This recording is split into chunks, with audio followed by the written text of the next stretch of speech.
Hello and welcome back to Meet the Eatmons Endangered Species Podcast. We're so excited to be here with you. This is where we get a chance to uplift, spotlight, and really highlight different people that we believe are doing something special and significant in the world. And we are your hosts, Curtis and Spring Eatman, and we're excited today. Yes, this one's going to be a very, very interesting conversation. And because the question for you, have you ever lowered your standards for someone hoping they would change? Yes. But then, but then ultimately at the end, there is actually worse for you. Than it was before. I think we've all been there. Yeah, I think we've all been there. That's such an interesting thing because people, it happens all the time. Like, you know, it's like you might see somebody and you think like, man, this person is so, attractive or whatever. And so then you're like, oh, but they do this or this that I don't really like. But I'm going to just kind of overlook that because they're attractive and a lot of things that I like about them. So I'm just going to go ahead and pretend like that's not there. Right? I think we've all done that before, right? So this is big trend right now on TikTok called Shrekking. Maybe you heard of it. All right. Shrekking, where you already know this person is unattractive. Okay. All right. But you're willing to lower your standards. They're an ogre in essence. You're willing to lower your standards to be able to go into the relationship, but at the end, you end up still being hurt. That's what I mean. Okay, so they're unattractive. Well, it doesn't necessarily have to be unattractive. There's something or you're not attracted to them. There's something unattractive with them. Okay. Yeah. So they're not attractive to you, and then you also lower your standards. Why would you do that? No. There's something that you're unattractive with. Like you just said, you might look over something, not just the looks of it. Okay. So I'm attracted to you, but there's something. Doesn't have to always be looks. Okay, but there's something that I am lowering my standard for. Yes. Okay, that's Shrekking. That's Shrekking, right? So it's going viral right now. It's huge. It's all over TikTok. Maybe you're seeing it as well as all over social media. It's like this new dating trend. Because again, it exposes something deeper about love. Okay. Identity, and really the choices we're really trying to make now. So let's kind of go into it. I'm actually interested because right now we're both confused on what really Shrekking is. I feel like hearing the word Shrekking, it sounds like it's probably somebody that's unattractive to you, but then you maybe lower your standards for some reason. I mean, I don't know why you would call somebody that you're attracted to why that would be. Well, let's go to USA Today. Like the same old like, oh, he's a, what do they call the guys out? The guys like when they're like, oh, they're for the streets or they're for like those, like, you know what I'm saying? Yeah. Like I think it's just the normal thing. I wonder like if it's giving Shrekking, then I feel like it has to be something different. I don't know. Let's go right into it. So let's really talk about what it's about. So according to USA Today, it says Shrekking is when you lower your standards for someone, whatever standard that may be, thinking they'll value you. Okay. So you're lowering that standard. You might oversee something. Maybe it's looks. Maybe it's, the way they are, their tonality, how they speak or whatever it may be. You're like, okay, that's okay. But I'll oversee that. You'll value me more because I oversee that weakness of you. Okay. But they still end up hurting you though. Okay. Even though you thought they should value because you oversaw their what? Their thing. Whatever they had going on. So that's what Shrekking's really about. Okay. So now this makes sense. I think I'm on the right track. I'm on the right track. As long as she's on the right track, we can talk about this part. No, so I think that it's basically somebody that you think is maybe less attractive, but you're giving them a chance. You lower your standards because you think they're going to value you. So you think that they're going to treat you better than the like person you're actually attracted to. But then when they still end up hurting you, then that's when you've been Shreked. Okay. You've been Shreked. But I want to be clear that it doesn't always have to be looks though. It could be something that you just I think it's mostly looks probably. For it to be called Shrekking, it has to be about looks. It's just lowering standards. No, that's like your physical standard. Okay, I'm getting real technical. I think it has to be looks because otherwise, I mean, people lower their standards for beautiful somebody every day. It doesn't need a name. Like a Shrek, he's like looks like an ogre, right? Yeah. And so I think that's probably why it's called that, because it's probably somebody that you deem less attractive. that you're lowering your attraction standards for because you think that they're going to treat you better, but then they don't. I mean, this happens all the time, but that's pretty tough. That's like getting the ogre without the princess treatment. Like, it's like, what are you doing here for? Why? That's tough. But I mean, I think we've all been there to an agree. extent, you know. When I was like really young, I was probably like barely in high school, and I used to be attracted to the bad boy type. Okay. Like, well, most girls are. Yeah, every guy that I liked, he was getting in trouble. He was like, it was a whole thing.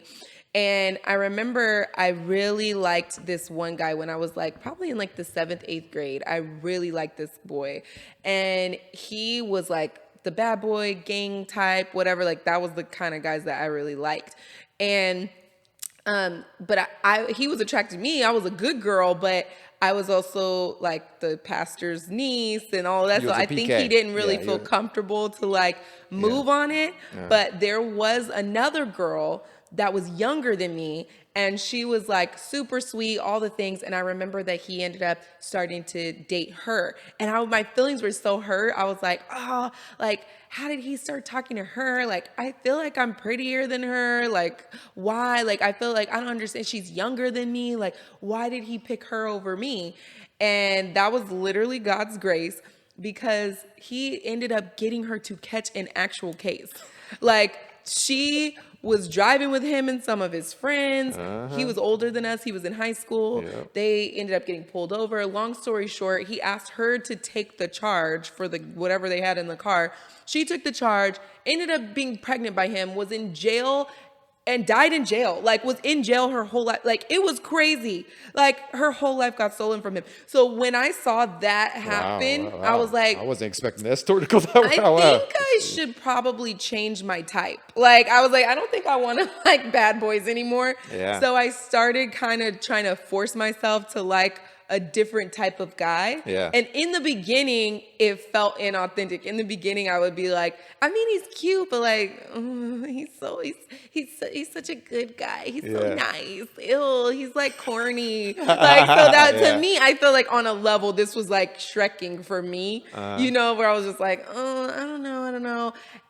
But then I really started to see and like really started learning, or not learning, but becoming attracted to guys who had those qualities, but maybe just not as like, you know, still had a little edge to them, but not as cookie cutter, but still like don't get me to catch a case for you. Like that craziness. Well, but yeah. So I'm saying I get it a little bit, because I remember like being in high school and going to dances with like guys that I was like, I don't know, like he's really nice, he's super handsome, but like this is way too corny for me in the moment of what I was like still liking, you know? Gotcha. So I had to shed that old skin though. I mean, there's nothing wrong with that, but I see how people do this, where they're like, I'm trying to change my type because what I'm attracted to isn't working for me. I'm getting hurt, so I'm trying to change my type. But I feel like it probably does a little Salt Bae like into that wound when you feel like, now I gave you a chance and I normally wouldn't, and then you still did me. Got Shreked. Yeah, that could feel some type of way. Yeah, I'm sorry. The sad chronicles of spring. No, this wasn't a sad call. That was a saving grace moment for me. Yeah. I was like, woo, that could have been me. Really could have. Lordy. Yeah. Couldn't have been me. It was the Lord who was on my side. Yeah. So facts. Be honest with yourself if you're listening to us in this conversation. Have you ever lowered your standard to make sure someone can value you? All right. But they end up again hurting you. Yeah. Yeah. They're not even really, or even not even willing to rise to meet your value that you got going on. Right. Yeah, it happens. All right. Let's go to another question. So like, let's talk about like the identity crisis behind lowering standards, because that's what it really is, in my opinion. Like what is that going on? Like what's the truth to that? Yeah. So I feel like some people, they settle, right? I Which agree. I don't agree you should settle. Now, in this situation that I'm talking about here, where you're like, this is clearly not a healthy like attraction that I have, and I need to figure out how to reroute that and get out of that. That's one thing. Yeah, it was a phase. That was it was a phase that I was like recognizing that for it you. wasn't a good phase Some that I people was get in. stuck in seasons. Right? Yes, and Yeah. I mean, and I just could see so many examples around me of like, that's probably not the direction I want to go.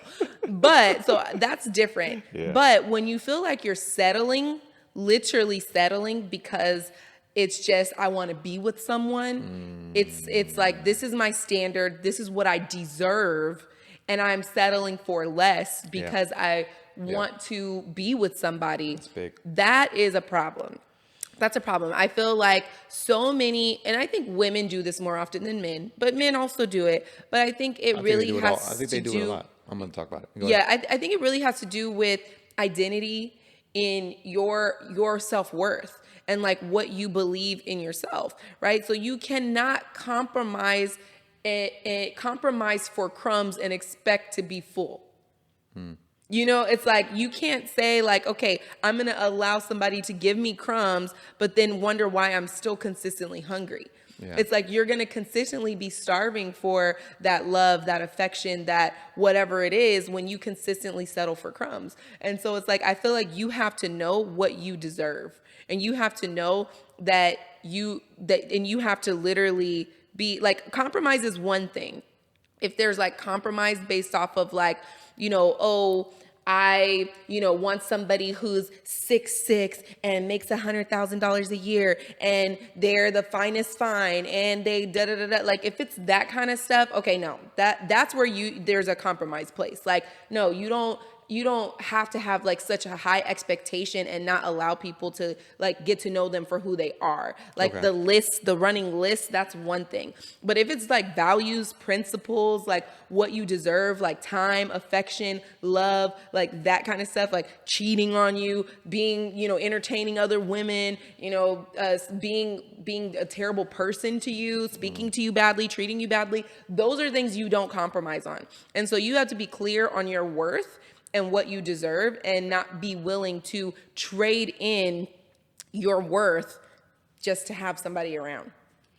Yeah, I mean, when you look at I'm going to flip it because I agree with you 100% on that aspect. I think a lot of people are not focused on their identity. They're more focused on their insecurity. Mm-hmm. Right. That's and so good. If you're always looking for someone to give you attention. Yeah.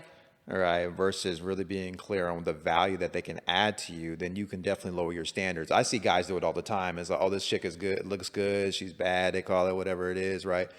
And they're lowering their standard on the other qualities that they know that they're going to have an issue with later on. Yeah. All right, so yeah, she looked good right now, and that looks great, and we all want that to last forever. But then you look at, her principles are lower than mine's. Like there's discipline that's not going to equate to me. Like I'm going to be irritated with it later, but I'll oversee it really quickly. And then we get in the relationship 6 months from now, 8 months from now, that you look good. That Instagram photo is only going to last for so long. Yeah. And you in the house always irritated because of the things that you knew to your core value that wasn't going to last beyond the look, you were willing to lower just so you can have somebody give you some attention. Right. Yeah, I see it with guys all the time. It's true. You do see that a lot. And it has to be, especially today, because I think there's so much value put on looks, specifically for women. Yeah. Like go get this done in your nose and your hair and your mouth and, inject this and that and get the, look like a baddie and get to the bag. Like that's but you're competing with a very consistent narrative today. Yeah. And so I think a lot of guys do put a lot more on what they look like and not always. And so this is a question I always ask gentlemen. I always ask them when they're looking for a relationship. I always ask them, is this someone that you could see raising your children? Yeah, that's deep. Like, because if this is someone that you're just like, oh, she's great, we have a good time, she's fun, but is there a transition in her values and in her mindset that can raise your children? That's deep. Right? Because whatever the mindset of a woman, that will be the mindset of your children. I agree. Oh, that's good. Boom, boom. Because it's like, am I just entertained by you? Mm-hmm. or I want the value of you to be poured into my seed. Yes. That's really what you're saying. Yes. Yeah. So, I mean, So when you're dating seriously, you do have to think of that. And the same thing for women too. I Like, agree. is this the type of man that I could see leading my children, like leading my family? Do I trust his leadership? Yes. And his mindset, his decision making? Is he that type of a guy?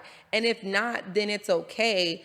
Have a great time, but you need to take, be very honest with yourself about where this relationship is going. That's big. I mean, at the end of the day, I don't think people ask themselves that question, which segues to our next question is, so let's say we're in an ogre relationship. All right. We've already lowered our standard. We're in it. Yeah. All right. We swimming already. All right. So now what do? How do we stay in the pool or do we get out knowing that the temperature is too cold? That's a good one. I think with this, it's kind of interesting because so often I think we grow up in dysfunction. Okay. Right? It's common. Not everyone. Some people, they had their, white picket fence and the rose-colored glasses and all the things for their family, and good for y'all.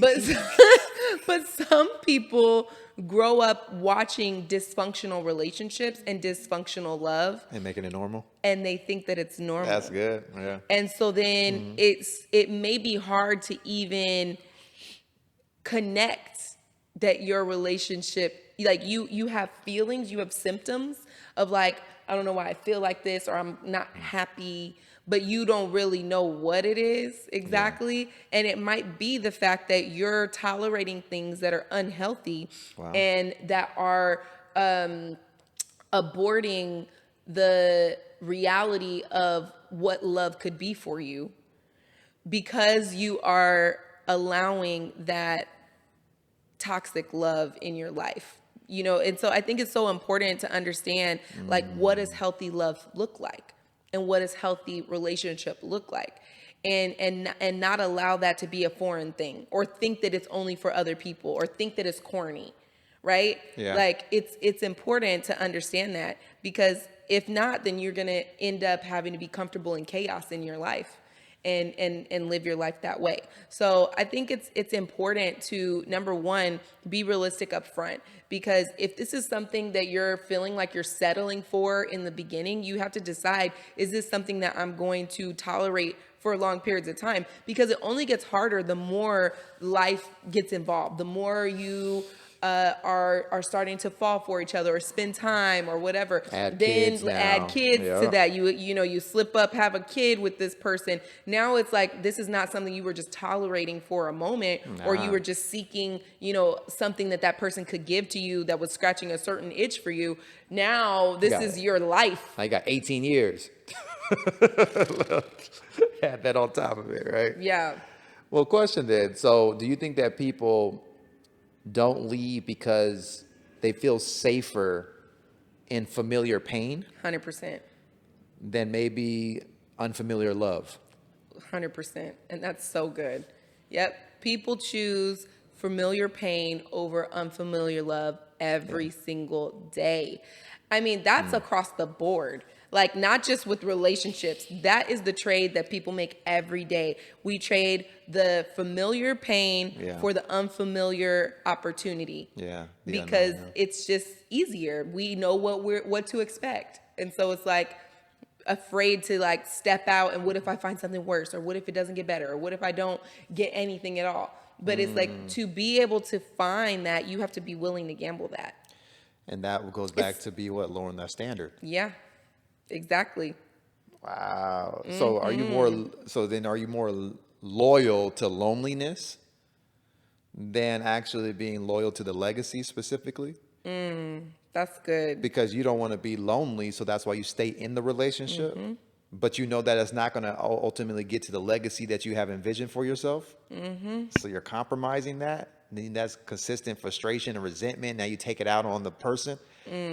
When it really was you that stuck into it because you weren't out front in the first place. Yeah. So this can get real deep. That's good. It's interesting because in Proverbs 23:7, it says, as a man thinketh in his heart, so is he. Yeah. Right? And so whatever you believe in your heart is truly who you are. and what you produce. Yeah. And so if you believe in your heart that you don't deserve certain things, then you'll never receive it. You'll never be able to produce that. If you believe that you're unworthy of love, if you believe that you're unworthy of happiness, if you believe that you're unworthy of finding that perfect person for you, then that is exactly what you're going to receive. You'll attract the people that you believe that you deserve. I agree. So you have to be really mindful of your self-worth. That's what it all comes down to, is like, how do you see yourself? So many people, they have a very skewed view of themselves. A lot of us are very negative when it comes to ourselves, and we don't believe we deserve certain things. We want it, but we don't actually believe we deserve it. Yeah. And that's why we don't attract it. And so then we start, I remember my cousin, she used to say to us, you got to start with a Rudy Poo and then work your way up. A Rudy Poo is crazy. A Rudy Poo. For those of y'all that don't know what a Rudy Poo is, you gotta it's give like a definition on Rudy Poo. It's all bad. It's low standards. Rudy Poo is the lowest of standards. So she's like, you got to start with a Rudy Poo guy and then work your way up to a good guy. And so that was a belief. And we all would laugh about it, but it was a belief. But it became an affirmation. It became an affirmation. Ooh. And so many people actually believe that for themselves. Like, I only can get this. Wow. So I got to start here where I deserve. And then maybe I can work my way up to somebody better eventually. Oh. But then what happens when you start living a life with the Rudy Poo and you get too caught up, right? It happens all the time. Get you a shirt, Rudy Poo. No Rudy Poo. That's crazy. The entry level is bottom line. Get out the gutter. All right. Yes. Well, which actually transitions to my next question for you, which is the power of standards now. Yeah. Because if someone starts off with a low standard, thinking they're going to build their standards up, or if they get stuck in the low standard, that can be a major issue. So what do you think about the power of understanding standards before you're open to a relationship? Standards are really important. They're boundaries. They're not walls. Okay. Right. So understanding what your standards are, they're like filters. I like that. Not walls. Okay. They help you to filter the type of people that you want in your life, but they're not walls. They don't keep people out, right? But they will keep the wrong people from starting to drain you and drain your spirit. And so it's important for you to have standards, but you also, it's also, because it's not a wall, you will allow people to run over your standards if you're not careful. So you have to be important to pay attention to your standards and let it be the filter that it's supposed to be. I think that's so good, because I think so many of us don't have a non-negotiables. So if you're not clear on what the no is, then that means you say yes to everything. Yeah. All right. And I think in relationships, even starting, people are not clear on a boundary, right, as you just mentioned, or the filter. So then they're open to everything. Yeah. It doesn't work out. So for you guys listening, what's your non-negotiables that you're willing to enforce? Like, would you really enforce it? Because most people say things, but then that boundary is crossed. Yeah. That standard, unfortunately, stomped on, and they don't enforce it, which means now you lowered your standard even more, and you don't even keep your word to yourself. Now it's going to be even bigger issue. So give me one non-negotiable that maybe you have. I guess you would say that, as we have people obviously listening, and then, some are in relationships, some are not. Some want to be able to develop themselves first, become whole first before they step into a relationship. Like, how do they develop themselves to have non-negotiables, be clear on what their no is before stepping into a relationship, before stepping into an ogre situation or stepping in that, because they're already be clear on the standards? Yes. 100%. You have to know what they are. Like, for me, it's knowing what your core values are. Okay. Like, being clear on what are my core values, and does this person align to them? Like, your core values are called core because they are non-negotiable. I like that. They are core. Everything is built around them. They're foundational. And so you cannot allow your core values to become negotiable because you're trying to be with someone.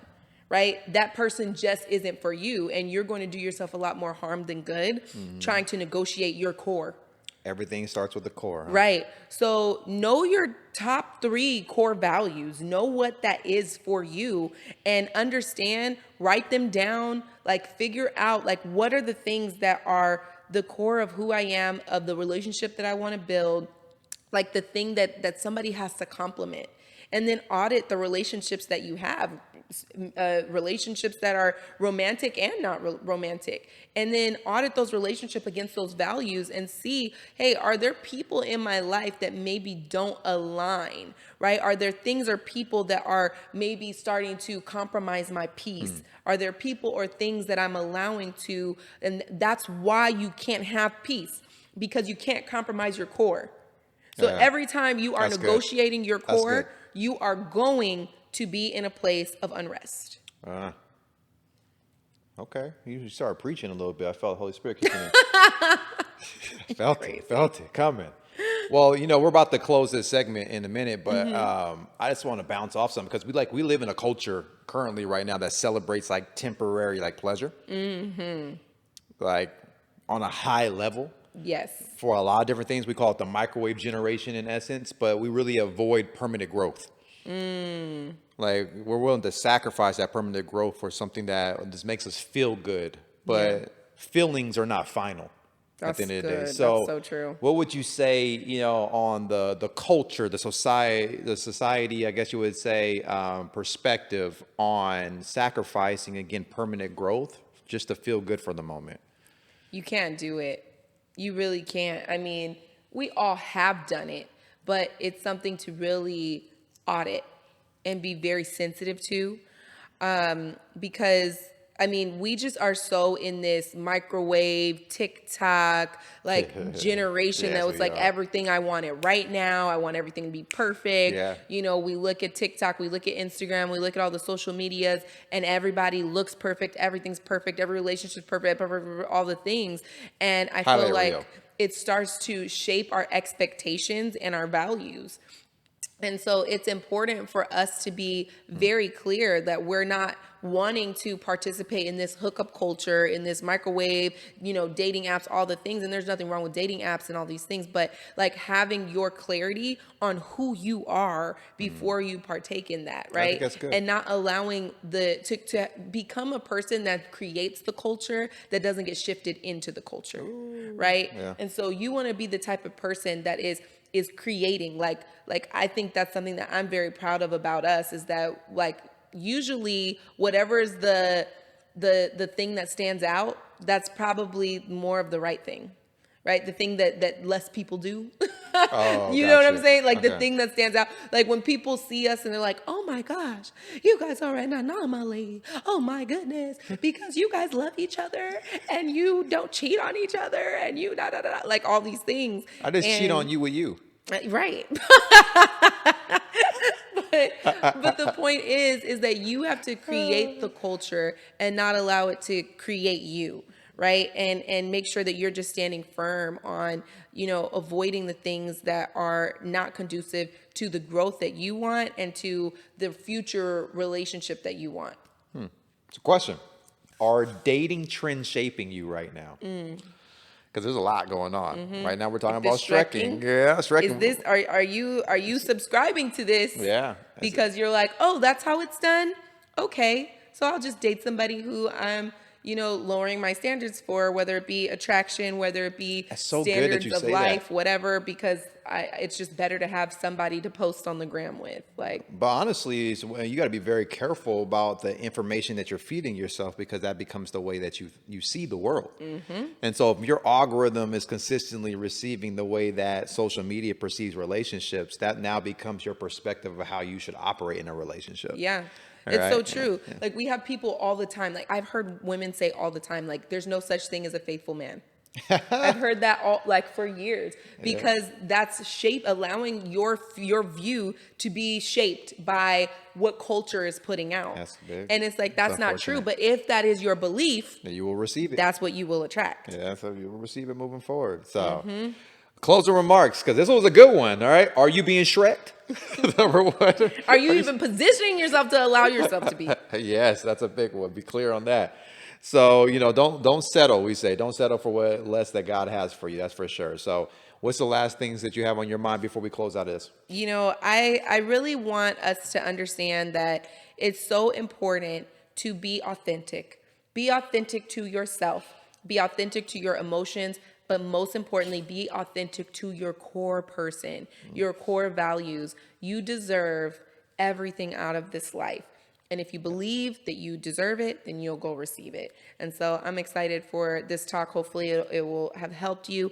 Make sure that you guys are following us, joining us on the Meet the Eatmons journey. We have our podcast here. You can find us on everywhere that you can watch podcasts. You can find us also on YouTube, and we have Apple our Music, Spotify, yes. Instagram, a lot of cool stuff happening. Yes, So it'll be popping on the screen. So find us and follow us at Meet the Eatmons on all platforms, and subscribe, because we want to be able to help you on your love journey as well, and let's live that legacy together. Yeah. But as we're wrapping up today with this episode, I want you to remember that this world is constantly changing. Strong families, strong principles, strong values. These things are very important, but they're also becoming endangered every single day. Leadership principles becoming endangered every single day. And so whatever's inside of you that you might see as possibly endangered, pull that thing out of yourself and let it shine bright for the world, because it's not just important that you survive, but it's vital. So we thank you for joining us today. We hope to see you on the next Meet the Eatmons Endangered Species Podcast. And we love y'all. We'll see you later. Mwah.